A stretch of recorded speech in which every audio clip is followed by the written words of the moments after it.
Vous regardez New World Info, bonsoir et merci de nous rejoindre pour décryptage. En République démocratique du Congo, ils sont accusés de terrorisme en raison de leur acte de violence et seront condamnés à la peine de mort. Après leur condamnation, ils seront transférés dans les prisons de haute sécurité, notamment celle d'Anganga, située dans la province de l'Équateur. En attendant l'heure fatale. Maman de Diouf, bonsoir et bienvenue. Merci. Bonsoir Charlotte. Ce sont les Kuluna de jeunes délinquants armés de Kinshasa. Comment est-ce que les autorités congolaises sont arrivées à la décision de vouloir exécuter les Kuluna? En fait, il faut dire que c'est un phénomène qui est là depuis fort longtemps. Ça fait plus de 20 ans. On fait comme si c'est un phénomène qui vient d'arriver, mais qui depuis les années 2020 a pris une ampleur particulière. Depuis 20 ans, regardez un peu ce qui se passe à Abidjan avec ce qu'on appelle les microbes, un peu ce qui se passe au Cameroun, au Sénégal, au Togo. Vous avez des groupes de jeunes qui font du vol à l'arraché, tout un tas de choses. Mais c'est devenu autre chose parce que finalement, c'est comme des gangs constitués qui se donnent des zones qui deviennent presque leur espace où ils font la loi, qui agressent les gens, et ces gangs même commencent à s'affronter les uns contre les autres. En bande bien organisée. Bien organisée, avec des chefs. Il y a un très beau reportage d'une télévision qui a été fait en 2022 où on montre le gang, on montre le chef qui se fait nommer général, qui dit ce qu'ils font. Dans le reportage, on les montre en train de se droguer avec une drogue locale qu'ils appellent Bomba. Mais c'est des gens organisés qui sont là et qui agressent les populations. Maintenant, ça a atteint présentement un niveau extraordinaire où c'est comme si l'État de la RDC s'est dit, mais au grand mot, les grands remèdes, ils ont décidé d'aller au plus fort, c'est-à-dire ceux qui sont coupables de meurtre, de vol, etc., à l'arraché avec une arme. Tous ces gens-là vont être condamnés à mort et c'est ce qui a été fait avec plusieurs procès. Arrêté et jugé en procédure de flagrance. Donc le ministre de la Justice, Constant Mutomba, a annoncé le transfert des condamnés vers la prison d'Anganga, réputée pour sa haute sécurité, en transfert filmé et montré à la télé. Pourquoi le choix d'impliquer les médias dans le processus? Je me dis qu'il y a deux choses dedans qui vont dans le même sens. La première chose, c'est montrer aux populations que l'État est en train de faire son travail en disant nous avons attrapé tel nombre de personnes, nous avons attrapé tel nombre de personnes. Parce que même quand ils font les descentes dans les quartiers, ils font filmer ces descentes où les gens sont arrêtés, ensuite rassemblés pour être effectivement évacués par avion à pratiquement 3 heures de Kinshasa. Il y a cet aspect qui est là pour que le gouvernement montre aux populations qu'il est en train de s'occuper de la question de sécurité qui est devenue une question cruciale. L'autre élément, c'est peut-être un élément pédagogique. Amener les autres Kalona à se rendre compte qu'attendez, ces gens-là ne jouent plus. Si on nous prend, même avec Kinshasa, on en a fini. Avec un procès, même les procès qu'ils organisent en flagrance, vous en avez qu'on organise carrément dans la rue, pas dans un tribunal ou quoi que ce soit, il y a une tente, les autres sont même au niveau du soleil. Bon, de façon un peu express quand même, parce que j'ai suivi 3 procès, je trouve que c'est fait de façon quand même un peu express, même si c'est de la justice militaire. De présumés également. Mais ce n'est pas une raison. Quand vous attrapez une quinzaine de personnes, vous voulez les juger en même temps. Mais la règle voudrait que chaque personne assume sa responsabilité. Mais quand vous regardez la façon dont le procès se déroule, on donne rapidement la parole à quelqu'un, l'avocat de la défense vient, on lui dit tu poses une seule question, il y a quand même un peu de... Il y a flagrance, c'est vrai. Flagrance signifie qu'on va juger rapidement. Quand je dis rapidement, il n'y aura pas de délai d'attente pour aller faire une instruction, etc. Parce qu'on a des éléments permettant de faire un jugement. Mais ça ne signifie pas que le jugement ne doit pas se faire dans les règles. Et quand on regarde, c'est vraiment, j'allais dire, entre guillemets, de la justice militaire avec le gars qui est là, qui dit au gars, non, faut pas aller plus vite. Bon, ça donne quand même une mauvaise impression, bien que il y a l'aspect qui est là pour dire aux autres ou à ceux qui seraient tentés de devenir Kuluna, voilà ce qui vous attend si vous rentrez dedans, en termes de jugement, en termes de condamnation et en termes également de déportation. On va exécuter la peine de mort. On ne veut plus entendre parler de Koulouna. Fin de citation, a déclaré le garde des Sceaux congolais. Dans quelles circonstances, justement, est-ce que la peine de mort est restaurée en RDC? En fait, la peine de mort était là depuis fort longtemps. Elle a été appliquée sous le président Mobutu Sese Seko. Depuis quelque temps, la peine ne s'appliquait pas. Avec le président Tshisekedi, à un certain moment, ils ont décidé d'un moratoire. C'est-à-dire on n'appliquait plus du tout la peine de mort. Ensuite, avec ce qui se passe avec le M23 et certains militaires de la RDC qui ont été pris la main dans le sac en train de collaborer avec le M23, ils ont décidé de suspendre le moratoire pour condamner à la mort les militaires qu'ils considèrent comme des traîtres dans cette lutte contre le M23 plus les ADF, etc., les groupes rebelles de façon générale.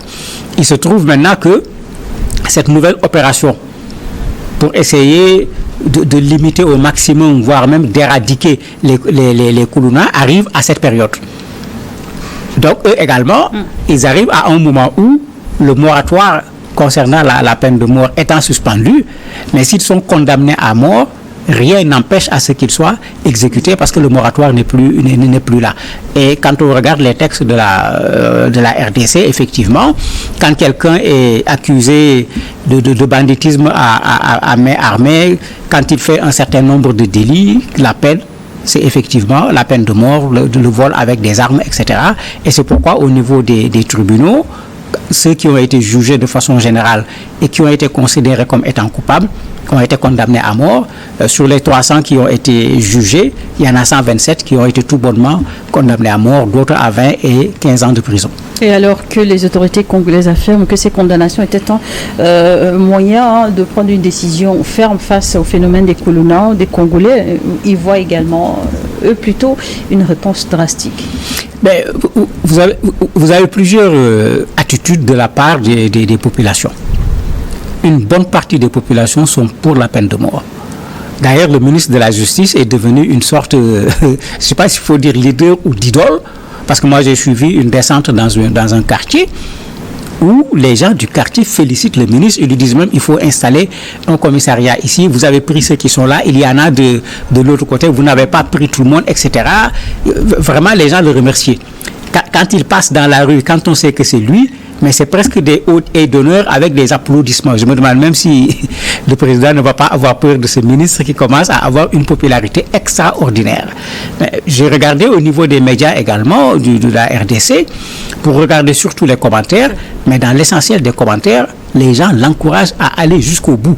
C'est-à-dire pas seulement la condamnation à mort, mais même à les exécuter en bonne et due forme. Bien sûr, vous avez d'autres Congolais qui disent attention, il ne faudrait pas aller exécuter les gens aussi facilement pour deux raisons. La première raison, attention, est-ce que ces gens sont véritablement les coupables? Est-ce qu'il n'y a pas d'erreur judiciaire? Parce qu'après avoir exécuté quelqu'un, même si on constate l'erreur judiciaire, je ne vois pas à quoi ça va servir véritablement. Il y a d'autres qui posent le principe, non, il vaut mieux ne pas exécuter, quelle que soit la raison. Il ne faut pas reprendre prendre la vie de quelqu'un. Donc, il y a des gens qui ne sont pas sur cette même longueur d'onde, mais en tout cas, quand on regarde ce qui se passe dans les médias, même dans les procès publics, ce qui n'est pas permis dans un tribunal, parce que quand on est dans un tribunal, c'est le silence de mort. On n'a pas à dire je suis d'accord, on n'a pas à dire je ne suis pas d'accord, mais quand vous suivez, puisque les procès sont montrés dans les médias, quand vous suivez, mais quand on dit on le condamne à mort, mais les gens applaudissent et crient. C'est-à-dire qu'ils montrent carrément leur accord avec le fait que ces gens soient condamnés à mort. Mais comment expliquer cette montée du grand banditisme en RDC, surtout dans la capitale, Kinshasa? Il y a plusieurs choses. Kinshasa est une énorme capitale. Il ne faut pas que les gens l'oublient. En plus, la RDC est en proie à des mouvements rebelles, à des mouvements armés depuis pratiquement 30 ans. Mais ça fait qu'une bonne partie de l'armée a du boulot déjà avec ces groupes-là. Il y a un autre phénomène qui va souvent avec cela, c'est la paupérisation. Parce que c'est une grosse capitale, mais comme dans toutes les capitales, mais vous avez des parties où quand vous venez, il y a tout ce qu'il faut, il y a les routes, il y a les écoles, mais vous avez d'autres espaces, ça ressemble à des bidonvilles. Et généralement, c'est dans ces bidonvilles que l'on retrouve surtout ces groupes de jeunes. Je ne suis pas de ceux qui pensent que parce qu'il y a la pauvreté, il faut devenir voleur, parce qu'il y a pauvreté, il faut devenir agresseur. Ce n'est pas vrai. Mais ça participe à ce que ces gens-là tombent dans ce piège-là. Puisque quand ils font les procès, moi c'est ce qui m'a le plus marqué, quand ils demandent aux prévenus à quel niveau tu t'es arrêté à l'école, mais très peu ont dépassé le niveau du primaire. De sorte qu'il parle le lingala même. Il est obligé de traduire pour que nous, on puisse comprendre un peu de quoi il parle, mais c'est le lingala qu'on parle avec les prévenus, etc. Il y a tous ces éléments qu'il faut prendre en compte, et il faut travailler à identifier ce que moi j'appellerais les causes profondes. Dans les causes profondes, il y a l'école, puisque comme je l'ai dit, une bonne partie ont abandonné l'école très très tôt. Mais dans les causes profondes, il y a les familles. Dans quelles conditions ces familles-là sont en train de vivre. Mais dans les causes profondes, il y a la société. Est-ce que la société a joué son rôle par rapport à ces jeunes? Je n'en fais pas une excuse pour qu'on aille agresser quelqu'un, pour qu'on aille tuer une personne. Mais quand on veut résoudre un problème, il ne faut pas se contenter de la partie superficielle. Il faut aller au fond si on ne veut pas que cela se répète.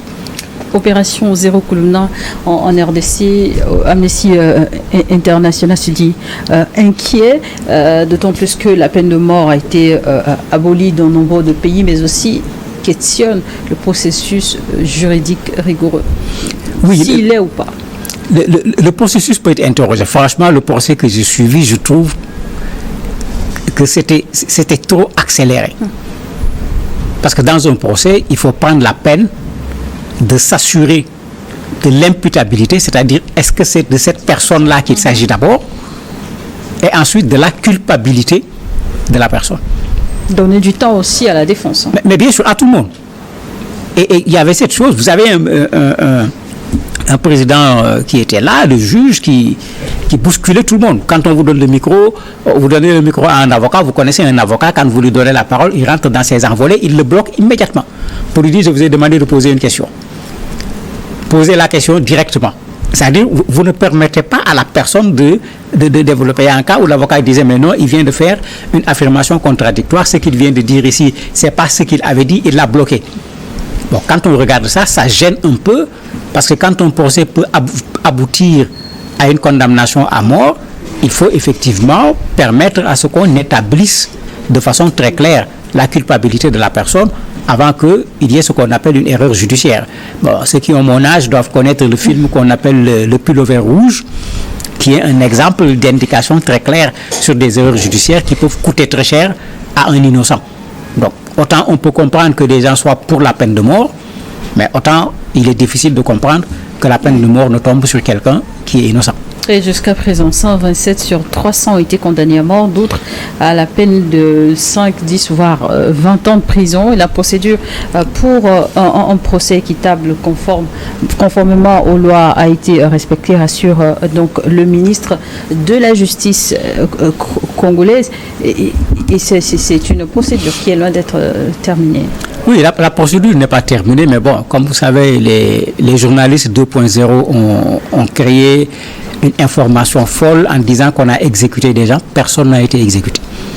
Puisque dans les images où on montre les cercueils blancs, ça n'a rien à voir. C'est effectivement à RDC, c'est au niveau de Goma, mais c'est si les gens se rappellent, il y a un gourou religieux qui avait été attrapé et que ses fidèles avaient manifesté, on leur a tiré dessus. C'était l'enterrement de ces fidèles du, comment on les appelle encore, Mazalendo, ou je ne sais plus quoi, là j'oublie le nom. C'est de ça qu'il s'agit, ce n'est pas d'exécution des Kuluna. Il y a une autre vidéo également où on montre des gens qu'on fusille à la fin. Au niveau des textes en RDC, la peine de mort, quand c'est appliqué à un militaire, c'est en ce moment qu'il est fusillé. Quand c'est appliqué à un civil, la loi dit qu'il doit être pendu. Jusqu'à présent, ce n'est pas encore en RDC ce qui se fera ou vraiment la décision qui sera prise. Voilà. Tout à fait. Non seulement on ne sait pas, mais en fait, pour ceux qui connaissent le droit, on ne peut pas les exécuter. Ils viennent d'être condamnés. C'est la première instance sur le plan juridique. Il peut faire appel. Mais s'il fait appel, la condamnation est suspendue. Jusqu'à ce qu'on refasse. Ils auront la possibilité de faire appel. Ben oui, la flagrance, en fait, sauf si maintenant la RDC décide de faire un droit que l'on ne connaît pas, la flagrance n'interdit pas de faire appel. Être assuré que la personne est coupable n'empêche pas à la personne de pouvoir faire appel. La procédure, ça peut prendre encore du temps. Mais ça peut prendre 2 ans. Contrairement à ce que les gens disent, parce que quand on fait appel, il va falloir pratiquement refaire un procès. après ce deuxième procès, après avoir fait appel, même si on les condamne à nouveau à mort, mais ils peuvent aller en cassation. Ça fait encore un temps.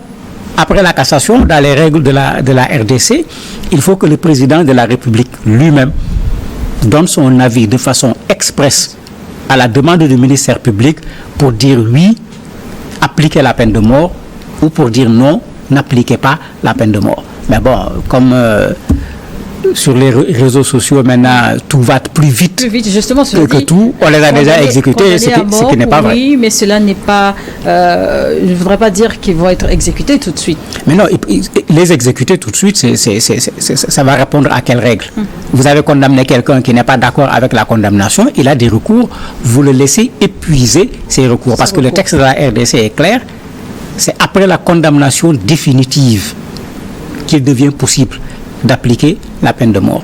On est très loin de la condamnation définitive, on est juste au niveau de la première étape. Et autres présumés condamnés en RDC, ce sont 3 Chinois condamnés à 7 ans de prison ferme par le tribunal de Bukavu. Ils ont été reconnus coupables d'achat illicite et de détention illégale d'or. La décision a été rendue mardi par le tribunal de la capitale de la province aurifère du Sud Kivu.